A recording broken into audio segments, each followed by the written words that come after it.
Hello friends, welcome to back my channel. आप सब कैसे हैं? उम्मीद करता हूँ आप सब ठीक होंगे। तो आज जो आप लोगों के लिए जो मैं वीडियो लेके आया हूँ वो है हाउस कंस्ट्रक्शन। जो हम कॉन्ट्रैक्टर को लेबर रेट पे देते हैं या बिल्ट मटेरियल पे जो हम एज ए क्लाइंट जो काम देते हैं, तो किस रेट पे देना चाहिए और क्या क्या उसमें इंक्लूड होगा, क्या क्या एक्सक्लूड होगा, ये सारी चीज़ हम इस टॉपिक पे बात करेंगे। ठीक है। पहले इस वीडियो को लाने का मोटिवेशन यही है कि जो भी क्लाइंट है, जो अब उसके मन में सवालें आ रही है कि 2022 में अगर हम अपना कंस्ट्रक्शन वर्क कराते हैं तो उसमें कॉस्ट क्या पड़ने वाला है, कॉन्ट्रैक्टर को किस हिसाब से डील किया जाए और किस हिसाब से पेमेंट मेथड होनी चाहिए, ये सारी चीज इसी टॉपिक में है। ये वीडियो देखने के बाद आपको सारे डाउट्स क्लियर हो जाएंगे। ठीक है। फटाफट लाइक कर दो। ठीक है। अगर आपने सब्सक्राइब नहीं किया तो सब्सक्राइब भी कर लीजिए, क्योंकि इस टॉपिक पर हम वीडियो लेके आते रहते हैं। ना टाइम वेस्ट करते हुए हम स्टार्ट करते हैं। Contractor rate for house construction इन 2022 इन 2022। ये मेरा फर्स्ट पॉइंट है, जो कि ये पॉइंट मिस हो गया था, तो दोबारा हम करेक्शन नहीं किए इसमें। ठीक। वन टू थ्री, 1 2 3 4 5, पूरा हम 5 टॉपिक्स पे आज हम बात करने वाले हैं। How to calculate estimate construction cost. ठीक है। सबसे पहले how to calculate estimation cost. Suppose आपके पास एक लैंड है जो कि वो 1000 स्क्वायर फीट है, जिसमें कि आपने कुछ एरिया ओपनिंग छोड़ रखी है। लेकिन अगर आपको नॉलेज नहीं है तो कॉन्ट्रैक्टर क्या करते हैं कि पूरी एरिया का आपसे पैसे ले लेते हैं। लेकिन नहीं, पूरी एरिया के पैसे नहीं देने आपको, क्योंकि जब भी आप किसी कंस्ट्रक्शन लाइन के बारे में अगर आप बात करते हैं किसी कॉन्ट्रैक्टर से, बिट मटेरियल या मटेरियल, तो आप उनसे ये बात करो स्लैब रेट बिल। जो स्लैब रेट बिल जो हमारा होता है वो डिपेंड्स करता है हमारा अ, ये प्रोजेक्ट कॉस्ट पे डिपेंड करता है जनरली। उस एरिया में जो हमारा कॉस्ट पड़ रहा है उस हिसाब से। राइट। ठीक है। तो कहने का मतलब पहले हमारा ये है कि जब भी आप कंस्ट्रक्शन कराते हो तो उसको बिल्टअप एरिया के हिसाब से बात कीजिए। या कोई कोई करता है कि slab rate bill plus projection area का हाफ रेट होती है और कवर्ड एरिया का फुल रेट होती है। साफ साफ मैं कह दूं आपको कि बिल्टअप एरिया और जो हमारा covered area both are same है, इसमें कंफ्यूजन की कोई बात नहीं है। ठीक है। आपने जितना बिल्टअप किया, राइट, जिसको हम प्लेन एरिया भी कहते हैं, राइट, जितना आपने बिल्टअप किया, जो आपकी स्क्वायर फीट के हिसाब से स्क्वायर मीटर के हिसाब से बात हुई है कॉन्ट्रैक्टर से, आपको उनका 100% अमाउंट लगेगा। राइट, समझ गए? यहाँ पे प्रोजेक्शन एरिया आपका 50% लगेगा। सपोज आपने किसी कॉन्ट्रैक्टर को हायर किया और लेबर रेट आपकी बात हुई है 230 या 250 पर स्क्वायर फीट कवर्ड एरिया, तो कवर्ड एरिया का 250 से मल्टीप्लाई करना और ओपन एरिया का 1 टाइम दिया जाता है। और कौन कौन सी एरिया इंक्लूड नहीं किया जाता है नेक्स्ट वीडियो में हम पहले लेके आएंगे। राइट। लेकिन अभी मोटा मोटी आप समझ लो कि कवर्ड एरिया का 100% दिया जाता है, प्रोजेक्शन एरिया का 50% दिया जाता है। राइट। तो ये कैलकुलेट आपको वहां प्लॉट एरिया से मिल जाएंगे कि आपका कितना कवरिंग एरिया है। राइट। अब हम बात करते हैं rate of house construction. Rate of house construction क्या पढ़ने वाला? Right. How to choose best construction for house construction. ठीक है। अब इंक्लूड एंड एक्सक्लूड वर्ड्स पे थोड़ा हम बात कर लेते हैं। राइट। इंक्लूड एंड एक्सक्लूड का मतलब होता है क्या क्या आपने किसी कॉन्ट्रैक्टर को हायर किया। सपोज आपने, मैं एक कॉन्ट्रैक्टर हूं, ठीक है, आपने मुझे हायर किया।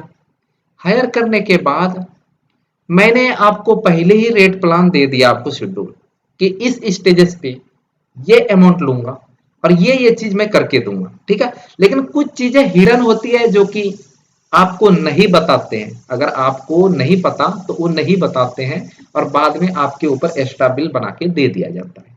ठीक है।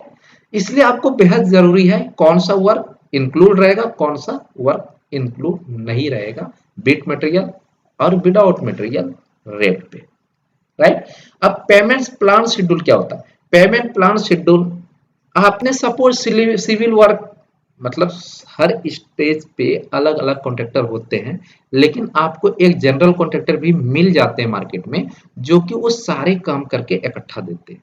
ज्यादातर एज पर साइड हम लोग जो काम कराते हैं वो अलग अलग लेवल की कॉन्ट्रैक्टर होते हैं। जैसे कोई सिविल वर्क कराता है, राइट, जैसे कोई सिविल वर्क कराता है, कोई प्लम्बिंग वर्क कराता है, कोई सैनिटरी फिटिंग्स कराता है, कोई फ्लोरिंग वर्क कराता है, कोई टाइल्स वर्क कराते हैं। लेकिन कोई कोई एक ऐसा होता है कि उसका एक टीम होता है, राइट, वो सारे काम करके आपको देते हैं, राइट। एज पर बिल्डर कर सकते हैं, क्योंकि बिल्डर के पास सारे कॉन्ट्रैक्टर्स अवेलेबल होते हैं। ठीक है, तो हम बात उसी टॉपिक पे आज हम बात करेंगे, क्या पेमेंट क्या रेट, राइट। उम्मीद करता हूं आपको समझ में आ गया होगा। तो आज 100 लाइक्स की टारगेट है, फटाफट आप 100 लाइक्स पूरा कर दीजिए। चलो हम स्टार्ट कर लेते हैं next page. How to calculate estimated construction cost of the house. Generally 3 types of construction जो इंडिया के अंदर यूज किया जाता है, राइट। पिछले वीडियो में 1000 स्क्वायर फीट में किया क्या मतलब टोटल प्रोजेक्ट कॉस्ट क्या आने वाला था, वो वीडियो मैंने डाला था। उसमें भी मैंने जनरली इनको समझाए हुए हैं अच्छे से, मतलब पूरा क्लियर डिटेल से मैंने समझा रखा है। जिन भाई ने अभी तक वीडियो नहीं देखा, लिंक डिस्क्रिप्शन में जाके देख लीजिए।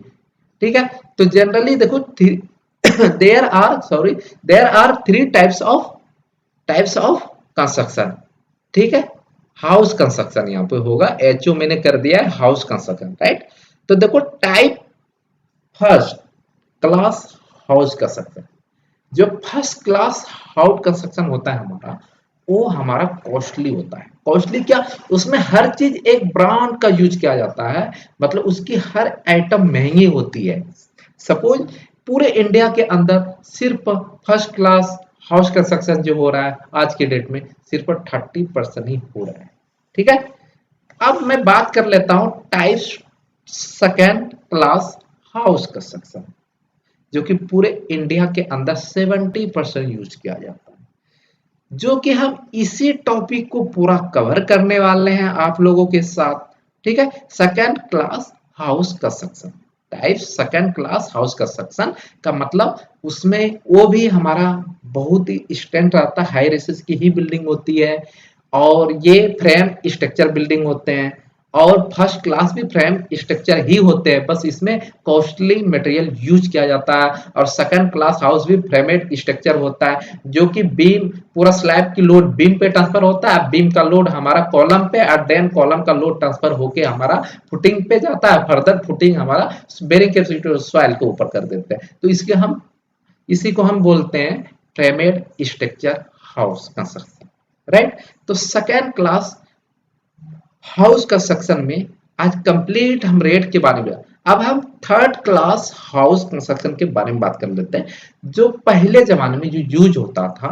ठीक है, लोड बेरिंग स्ट्रक्चर आपने देखा होगा। लोड बेरिंग स्ट्रक्चर का मतलब है फाउंडेशन क्या, राइट, उसमें ब्रिक का ही फाउंडेशन होता था, ब्रिक का पार्टीशन होता था, कंप्लीट ब्रिक की कॉलम बनते थे, समझ गए। ये सारी चीज हमारा थर्ड क्लास होता है। इसमें मटेरियल हमारा उतना कॉस्टली नहीं होता, क्योंकि ये फ्रेमेड स्ट्रक्चर नहीं होता, राइट। आई होप कि ये तीनों पार्ट आपको समझ में आ गया होगा। तो हम नेक्स्ट टॉपिक को हम लेके आते हैं। ठीक है, नेक्स्ट टॉपिक की तरफ हम चलते हैं। अब देखिए second number, contractor rate for house construction labour and non material. मैंने तो सिर्फ, अगर आपने पूरी बात समझो, अगर आपने किसी कॉन्ट्रैक्टर को हायर किया, ठीक है, समझना पूरी टॉपिक, और पूरा वीडियो देखिएगा, इसकी बिल्कुल नहीं कीजिएगा। जो मेन कवर जो है, जो मेन टॉपिक हमारा है, वो लास्ट में है जाके। ठीक है, वो सारी चीज पे बात करेंगे। ये सारी चीज समझने के बाद बहुत चीजें मैं आपको आज बताने वाला हूँ, जो कि आप अच्छी तरीके से अपने घर को डील कर सकते हैं और खुद अपने घर एक अच्छा कंस्ट्रक्शन बनवा सकते हैं। ठीक है, तो construction rate for house construction labour, non material लिखने मतलब है सिर्फ आपकी लेबर रेट पे हायर किया उनको। ठीक है, उसमें उनका मटेरियल नहीं रहेगा, मटेरियल आपका होगा, सिर्फ उनका लेबर होगा। अब बात कर लेते हैं फर्स्ट क्लास हाउस कंस्ट्रक्शन करने के लिए लेबर रेट जो आज के डेट में हमारा 300 टू 500 पर स्क्वायर फीट। अब फर्स्ट क्लास में क्या करेगा, सपोज मैं एक एग्जांपल देने वाला हूं। सपोज मैं स्लैब कास्ट किया, या फुटिंग की कंक्रीट कास्ट किया, ठीक है। तो वहां पे कहने का मतलब एक ब्रांड की जो हमारा जो फर्स्ट क्लास होता है, तो वहां पे एक एक चीज देखा जाता है, क्योंकि लेबोरेटरी में हर चीज चेक होती है। अगर एज पर साइट आपकी ब्रिक यूज होने वाला है तो उस ब्रिक का स्ट्रेंथ चेक किया जाता है, वाटर ऑब्जर्वेशन टेस्ट किया जाता है, उसका क्या कहते हैं मतलब जो जो टेस्ट होते ब्रिक में वो सारी चीज टेस्ट करके लगाया जाता है, राइट। और दूसरी टॉपिक, मैं इसी टॉपिक को पहले मैं क्लियर करूंगा, ठीक है। ये करने के बाद क्या होता है आपका फर्स्ट क्लास में, आप जैसे कंक्रीट कास्ट किया, स्लैब आपने कास्ट किया, तो वहां पे क्यूब टेस्ट लिया जाता है, कितने एम क्यूब पे कितने स्पेसिफिकेशन लिया जाता है, और वन स्पेसिफिकेशन में कितने सैंपल्स होते हैं, ये सारी चीज रूल एंड रेगुलेशन फॉलो किया जाता है, स्लम टेस्ट किया जाता है। तो ये सारी चीज पे ध्यान दिया जाता है, और वहां पे नॉन स्किल्स बंदे नहीं होते हैं, वहां पे एक स्किल्स बंदे होते हैं, राइट। स्किल मतलब उनके पास सुपरवाइजर होते हैं, उनके पास इंजीनियर्स होते हैं, उनके पास प्रोजेक्ट मैनेजर होते हैं, ठीक है। ऐसी प्रोजेक्ट में अब कंप्लीट हम सेकंड क्लास हाउस कंस्ट्रक्शन, जो आप लेबर रेट, ये लेबर रेट है हमारा 3 to 500 पर स्क्वायर फीट पड़ने वाला। लेकिन पहले मैंने बात किया था आपसे type second class house construction के बारे में फुल्ली बात करेंगे, ठीक है। जो इंडिया में ज्यादा यूज किया जाता है, जो कि एज पर हम लोग भी यही यही कंस्ट्रक्शन कराते हैं, और इसी टॉपिक पे हम लोग वीडियो भी लेके आते हैं आप लोगों के लिए, जो इंडिया में ज्यादा यूज किया जाता है, ठीक है। ये हमारा सेकंड, आज की जो लेबर रेट ले रहे हैं वो 200 to 250 पर स्क्वायर फीट ले रहे हैं, राइट। और ये type third class house construction जो हमारा है 150 से 170 पर स्क्वायर फीट ले रहा है। अगर मैं example for example covered area अगर 1500 स्क्वायर फीट है, कवर्ड एरिया अगर 1500 स्क्वायर फीट है, तो लेबर रेट अप्रोक्स कितना आएगा 1500 इंटू 200 करोगे तो 3 लाख, राइट। टू मैक्सिमम 250 अगर आपका आपने रेट डील किया है तो 250 इंटू 1500 करते हो तो 375,000 ओनली लगने वाला है। तो ये था हमारा non material without material labour rate था। तो अब मैं बात कर लेता हूं विद मटेरियल के ऊपर, ठीक है। कहीं जाइएगा नहीं, इसमें मैं बात करने वाला हूं अभी कौन सा पार्ट रहेगा कौन सी पार्ट नहीं रहेगा, हम कैसे डील करें एक कॉन्ट्रैक्टर को, राइट। तो contractor rate for house construction with material, अभी बात किया था विदाउट मटेरियल, अब हम बात करें विद मटेरियल, ठीक है।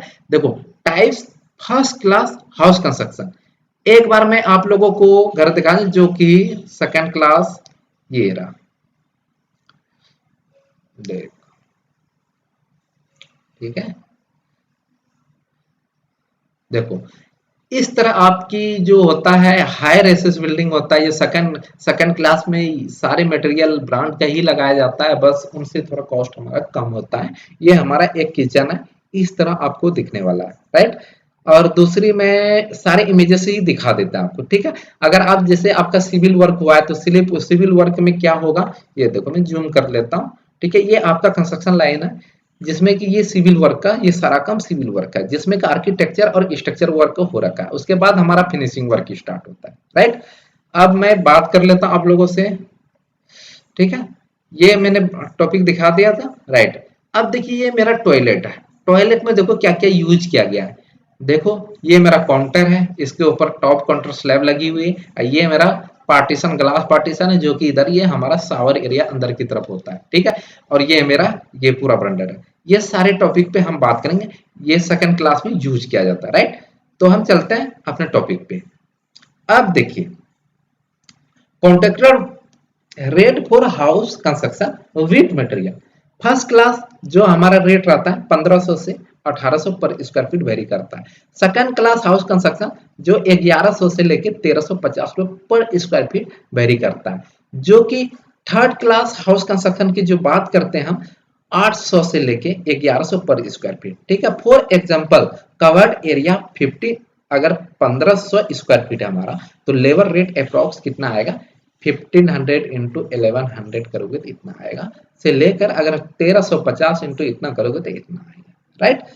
समझ गए, तो ठीक है। तो अब नेक्स्ट टॉपिक, अब हम इसके बाद हम पेमेंट मेथड की बात करते हैं, पेमेंट मेथड, फिर हम फुल्ली ड्राइंग की तरफ जाएंगे, इमेजेस की तरफ, अरे एक एक इमेज आपको समझा जाएगा, ठीक है। अब पेमेंट मेथड जो हमारा रहने वाला है, चलो पेमेंट मेथड बाद में बात करते हैं, राइट। जो जरूरी चीजें हैं वो चीजें हम बात कर लेते हैं। जैसे आपके हाउस कंस्ट्रक्शन में आपने देखा लेबर रेट और वेट मटेरियल की प्राइसेस क्या लगने वाला है, ठीक है। मेरा कहने का मतलब ये है, सपोज आपने कोई कॉन्ट्रैक्टर हायर किया, राइट। आपको कैसे पता चलेगा ये कॉन्ट्रैक्टर अच्छा काम करा रहा है या अच्छा काम नहीं कराते हैं, ठीक है। देखो, सबसे पहले किसी भी कॉन्ट्रैक्टर को हायर करते हो तो आप नजदीकी वाले को करो, मतलब आप जो नियरेस्ट है, आप जिनको आप जानते हो और वो अच्छा काम करा के देता है।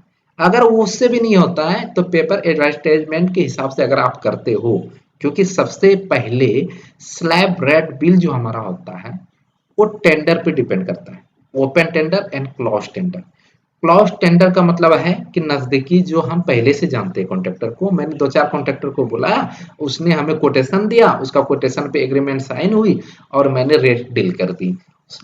और एक होता है कि ओपन, ओपन का मतलब होता है आपने पेपर में दे दिया है या किसी एड के थ्रू करवा रहे हो, उसमें सारे कोटेशन आप दे रहे हो, स्लैब रेट ये रहेगा, कवर्ड एरिया का प्राइस ये रहेगा, ये रहेगा, जिसमें कि स्टेयरकेस का मैं इतना दूंगा या तो लिफ्ट का मैं नहीं दूंगा, ये सारी चीजें, ठीक है। उस हिसाब से आपने डील किया।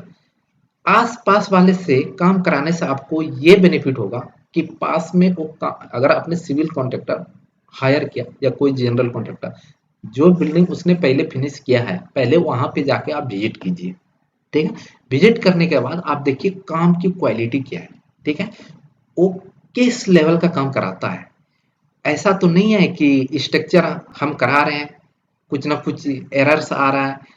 कितने कॉन्ट्रैक्टर तो ये होते हैं कि स्लैब आपका लगा दिया है, सेटिंग टेरी जा रही है, स्लैब डाउन में गई, लेवल नहीं, मतलब ये सारी चीजें कॉन्ट्रैक्टर के साथ होता है। तो इसलिए कॉन्ट्रैक्टर का पहले क्वालिटी देखो, वो काम किस लेवल पे करता है, राइट।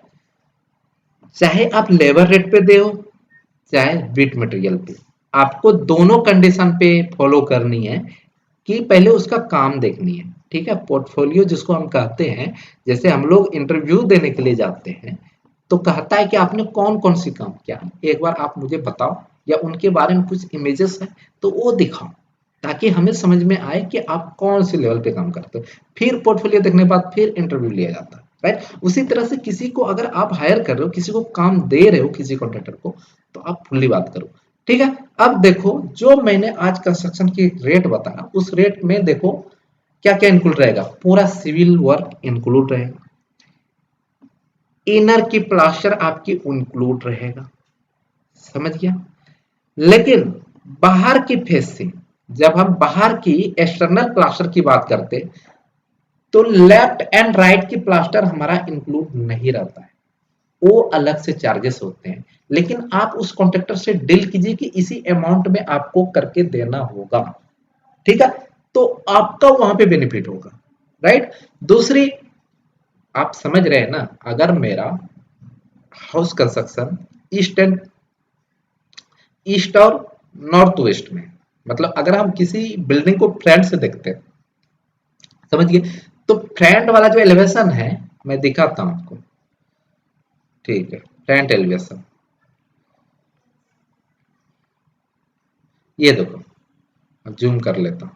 देखो, अगर हम किसी बिल्डिंग को अगर हम फ्रंट से देखते हैं, इसको मैं फ्रंट से देख रहा हूं, अगर प्लास्टर वर्क की बात किया तो पहले तो आपको पूरा सिविल वर्क करके दिया, उसके अंदर लगने वाला ब्रिक वर्क करके दिया, फिर अंदर में सारे प्लास्टर को इंक्लूड कर दिया। कोई कोई कॉन्ट्रैक्टर कहते हैं कि जो सीलिंग की जो प्लास्टर होती है, जो हमारा स्टैंडर्ड है 6 mm, राइट, ठीक है, स्टैंडर्ड प्लास्टर, ठीक है। और जो आपको प्लास्टर करके देगा, वो सारे अमाउंट आपके लेबर रेट में रहेगा, या आपने बीट मटेरियल बात किया उसमें रहेगा। लेकिन कोई कोई कॉन्ट्रैक्टर कहता है कि नहीं, हम सीलिंग का अलग से लेंगे, लेकिन आप ऐसा ना कीजिएगा, क्योंकि आपको फिर कॉस्ट ज्यादा पड़ने वाला है। आप उसी चीज में उसी अमाउंट से आप इंक्लूड कराइए, ठीक है। अब कंडीशन क्या है कि फ्रंट वाला जितना है हमारा प्लास्टर, वो तो रहेगा, बैक साइड से भी जितना रहेगा रहेगा, लेकिन ये साइड वाले पोर्शन अब प्लस ये साइड वाले पोर्शन में जो प्लास्टर वर्क होगा, ये हमारा इंक्लूड नहीं रहता है। अगर आप डील कर ली उस अमाउंट में तो आपका बेनिफिट होने वाला है, या आप इनके बारे में उनसे अच्छे से बात कर लीजिए पहले। नहीं तो बाद में क्या होगा, आपने कॉन्ट्रैक्टर रेट पे तो दे दिया, ठीक है, बाद में आपको बिल बना के, एक्स्ट्रा बिल बना के आपको दे दिया जाएगा। तो उस टाइम क्या होगा, आप दोनों की बॉन्डिंग अच्छी नहीं रहेगी, आपस में एक दूसरे से टू में होने लग जाएगा। इसलिए ये सब चीजों से बचने के लिए ये सारा डील आप पहले करें। ठीक है, ये था कंडीशन। अब कोई कोई कॉन्ट्रैक्टर क्या है कि वो टाइल लगा के नहीं देते आपको बाथरूम में। जैसे बेसिक टाइल हमारा लगता है, ठीक है, जहाँ शावर एरिया है तकरीबन हम 6 फीट के आसपास ऊपर हाइट टाइल, कोई कोई तो आज के डेट में जो लेटेस्ट है पूरा सीलिंग लेवल तक लगा देते, सिर्फ चारों तरफ से कॉर्निस जो पीओपी का बनता है हमारा पीओपी वर्क में उतना से हिस्सा छोड़ देते, बाकी हमारा करते। क्योंकि एक आदमी जो जो शावर की जो पानी आते हैं, ठीक है, उसमें दिक्कत क्या मतलब, कहने का मतलब बाथरूम में जैसे हम नहाने गए, अगर हम खड़े होकर नहा रहे हैं, हम पानी ऊपर से डाल रहे हैं तो छींटे उठे हमारे वॉल पे ना पड़े, तो इसलिए हम 6 फीट से लेकर 7 फीट तक हम चारों तरफ से नीचे से कंप्लीट। और कहीं कहीं पे आपने ये देखा होगा पुराने बिल्डिंग में कि वो 5 फीट तक चारों तरफ से टाइल लगा देते ताकि सीलर ना पहुंचे वॉल पे, राइट। लेकिन नहीं, आपके पानी जो छींटे उठे पड़ेंगे उससे भी दिक्कत होती है। इसलिए आप शावर एरिया 7 फीट के हाइट पे लमसम वॉल वॉल पे अगर हैंग कराते हो तो 7 फीट 7.5 फीट पे होता है, तो आप टाइल भी उतना ही लगाए, राइट। अब हम बात कर लेते हैं, कोई कोई आपको फॉल्सलिंग, उसमें फॉल्सलिंग वर्क इंक्लूड नहीं रहेगा। जैसे मैं फॉल्सलिंग वर्क में दिखाता हूँ आपको क्या होता है। ये है हमारा फॉल्सलिंग वर्क, ये भी आपका इंक्लूड उस रेट में नहीं होता है, ये भी आपको अलग से इंक्लूड करना पड़ेगा। ठीक है, नेक्स्ट वीडियो में बताने वाला हूं कि जो हमारा ये पीओपी वर्क हुआ है तो क्या रेट लेगा कॉन्ट्रैक्टर, क्या रेट लेता है पर स्क्वायर फीट, हमारा क्या पड़ जाता है रेट, जो कि आपको एक थंब रूल दूंगा, उससे 1 से 2 रुपीज या 5 रुपीज तक 5% तक वेरी कर सकता है आगे पीछे, वो मार्केट के ऊपर डिपेंड होती है। ठीक है, तो ये सारा चीज अगर आप काम कराने जा रहे हैं तो ये सारा शेड्यूलिंग आपको पहले लिस्ट बनाना होगा। ठीक है, लिस्ट बना के कौन कौन सा काम वो करके दे रहा है, कौन कौन सा काम आपको करके नहीं दे रहा, तो ये सारे चीज पहले से आप डील कर लीजिए, फिर उस कॉन्ट्रैक्टर को हायर कीजिए। और हाँ, उसका वर्क पहले देख के ही आप हायर कीजिए, नहीं तो आप दिक्कत में आ सकते हैं। Thank you. फिर मैं आप लोगों को अभी लेके चलता हूँ पीडीएफ पे, जो कि लास्ट टॉपिक मेरा रह गया था, पेमेंट मेथड। ठीक है, पेमेंट मेथड में क्या हुआ, एक्सेप्टेंस ऑफ एडवांस 10%। जब आपकी डील हो गई या एग्रीमेंट हो गया जिस टाइम, ठीक है, किसी कॉन्ट्रैक्टर से एग्रीमेंट हो गया, डील हो गई, तो उस टाइम एडवांस पैसा लिए जाते हैं आपसे 10%। जैसे कुछ वर्क स्टार्ट किया आपके, एडवांस पहले भी आपसे ये है कि एग्रीमेंट अगर किया तो कोई प्रॉब्लम नहीं है, अगर एग्रीमेंट नहीं किया, अगर डायरेक्ट आपसे एडवांस पैसे लिए जा रहे हैं तो कुछ वर्क करने के बाद ही आप उनको 10% एडवांस पेमेंट कीजिएगा, राइट। नहीं तो वो कॉन्ट्रैक्टर भाग भी सकता है, कॉन्ट्रैक्टर का कुछ ये नहीं है, अच्छे कॉन्ट्रैक्टर हुआ तो कर भी देंगे, और कोई ये रोड छाप कॉन्ट्रैक्टर हुआ तो वो भाग भी जाएगा, राइट। तो अब देखिए, after completion of column reinforcement, जब हम कॉलम का फुटिंग डाला, एक्सकवेशन किया, ठीक है, जब उसके बाद हम कॉलम की रिइंफोर्समेंट को प्लेस करके ऊपर की तरफ ले गया, ये काम करने के बाद हमें 20% अमाउंट आ जाती है, 10% एडवांस पे और 10% इस वाले काम पे, टोटल हमारे 20% आ गए, राइट। 100% में 20% आ गए, राइट। अब after completion of up to plinth beam, जब हम अप टू प्लिंथ बीम तक चारों तरफ से प्लिंथ बीम हम डाल देते हैं, तो वहां पे 5% हमें अमाउंट आ जाता है, अगर 20% 50% टोटल अमाउंट, राइट। अब after completion of column casting, जब हम कॉलम को कास्ट कर लेते हैं तो वहां पे भी 10% हमें मिल जाता है, 35%, राइट। फिर after completion of column casting, 35% column casting पे है। फिर after completion of brick masonry work, brick masonry पे 45%। फिर after completion of slab setting and reinforcement, ठीक है, 50% वहां पे आ जाते हैं हमें। ठीक है, आपने देखा कि कंप्लीशन सब स्लैब की सेटिंग कंप्लीट होते ही 50% अमाउंट हमें कॉन्ट्रैक्टर को पे करनी होती है, राइट। सपोज उनका बिल आपके पास एक लमसम बिल बनता है, कंप्लीट बिल तो हमारा फाइनल बिल बाद में बनता है, जो आर अकाउंट बनता है, जो कि अलग अलग शेड्यूलिंग के हिसाब से जो मैंने पेमेंट मेथड दी है, right. After completion of slab casting पे 60%, क्योंकि स्लैब के बाद भी तो काम होता है मेरा, after completion all parapet wall पे 70% आपको मिल जाता है। फिर after completion of all over flooring work 80% मिल जाता है इस बेसिस पे। अब मैं बात करता हूँ after completion of parapet wall, जो 85% आ जाता है। After completion of kitchen work, जब हमारा किचन का सारा वर्क कर देता तो वहां पे 95% हम। अब बात आती है main important points after completion of HD and PG. सबसे बड़ी समस्या यहाँ पे होती है कॉन्ट्रैक्टर के साथ, उसका कहना होता है कि मैंने 95% आपने पे कर दिया, राइट, और उसका कहना होता है कि इस स्टेजेस पे मैंने सारे काम आपका पूरा कर दिया तो हमें 100% अमाउंट चाहिए, लेकिन आपको ऐसा नहीं करना है। मिनिमम है जो 95% तो ले लिया, तो रुका कितना इसका 5%, किसका टोटल अमाउंट का 5%, राइट। तो after completion of H D and PG 100% है हमारा। एच डी पहले हम समझते हैं, एच डी किसको कहते हैं। ये हमारा सिक्योरिटी डिपॉजिट होता है, ये हमारा परफॉर्मेंस गारंटी होता है, ठीक है। परफॉर्मेंस गारंटी क्या होता है, जैसे आप उनसे एक रेनियर सीजन बात कीजिए या 2 रेनियर सीजन, जैसे आपने पेंटिंग का काम कराया या प्लम्बिंग सैनिटरी का काम कराया या कहीं पे लीकेज आ रही है या आपकी कोई वर्क शेड्यूलिंग सही नहीं है, तो क्या होगा, ये जो 5% अमाउंट आपने रोका है, ये रोकने के बाद ये है कि जो आपसे रेनियर सीजन पे जो एग्रीमेंट होगी, ये एग्रीमेंट में जरूर रखे H D and PG and performance guarantee. कोई कोई 2 रेनियर सीजन, मतलब जो रेनियर सीजन होता है वो 2 ईयर तक वो रखता है और ये पैसे होल्ड पे रखता है उसका। अगर इनके बीच आपकी बिल्डिंग में कोई प्रॉब्लम होती है, जैसे कोई चीज टूट गई या सैनिटरी फिटिंग में दिक्कत थी, अब उस वर्क को करने के लिए हम ये अमाउंट रोक के रखते हैं कॉन्ट्रैक्टर का, ठीक है। कॉन्ट्रैक्टर का इसलिए, अगर आप नहीं रोकोगे तो आप उनको अगर कहते भी हो कि नहीं ये प्रॉब्लम हमारे घर में आपने काम किया था, तो वो क्या है, आपकी बातों के ऊपर ध्यान नहीं देंगे, ठीक है, समझ गया। वो आपकी बातों पे बिल्कुल ध्यान नहीं देंगे, वो ये कहेंगे कि नहीं नहीं मैंने तो कर दिया, मेरा काम खत्म हो गया, लेकिन नहीं, उस कंडीशन पे आप 5% इसलिए रोक रहे हो, जब आप कहोगे वो आ जाएंगे काम करने के लिए जो आपसे डीलिंग हुई होगी, ठीक है। अगर वो नहीं आता है तो आप इसी अमाउंट से आप अपने घर का रिपेयर कराइए, सही कराइए, उसको कोई पैसे पे नहीं किया जाता है, ठीक है। अगर वो करता है तो ठीक है, 2 रेनियर सीजन या 1 रेनियर सीजन के बाद आप 5% पे कर दीजिए, ठीक है। इसलिए हम एच डी और पीजी रोक के चलते हैं। थैंक यू सो मच, आशा करता हूँ आप लोग समझ में आ गए होंगे इस वीडियो के माध्यम से, ठीक है। तो उम्मीद करता हूँ आप लोग चैनल को सब्सक्राइब कर लिए होंगे। थैंक यू, मिलते हैं नेक्स्ट वीडियो में। ओके।